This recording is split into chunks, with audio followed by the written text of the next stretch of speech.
Hey, how's it going? Thank you for tuning in to Jeff Outdoors. In a little bit of a different spot today, here on the old homestead. Uh, just put some deer apples out there down by the woods, and the deer have been more active here lately. Usually late morning through early afternoon, and stopped in at the Amish orchard up the road and picked up a bag of deer apples to throw there down by the woods and to see if they will want to indulge over the coming days while we get ready for maple season.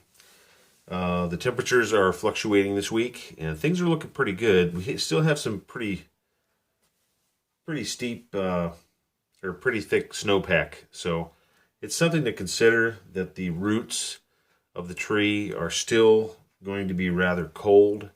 When you go to tap a maple tree, if the tree is relatively frozen, you got to watch because you may split the wood when you go to put your tap in.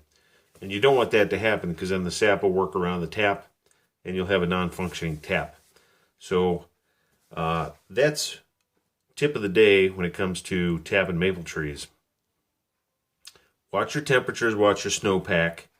If the tree heats up with the sun outside above ground and it's relatively pliable, I think going ahead and putting your taps in, you'll be okay. So today is Saturday, February 20th, and we're supposed to hit 40s next week.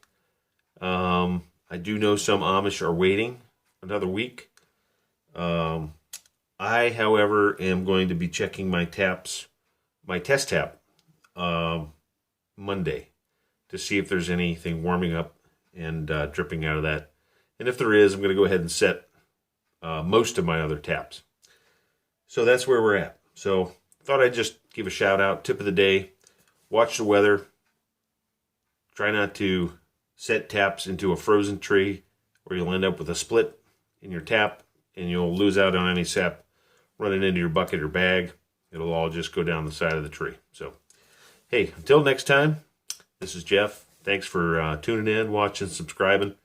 And don't forget, hit that thumbs up. Giddy up. See you next one.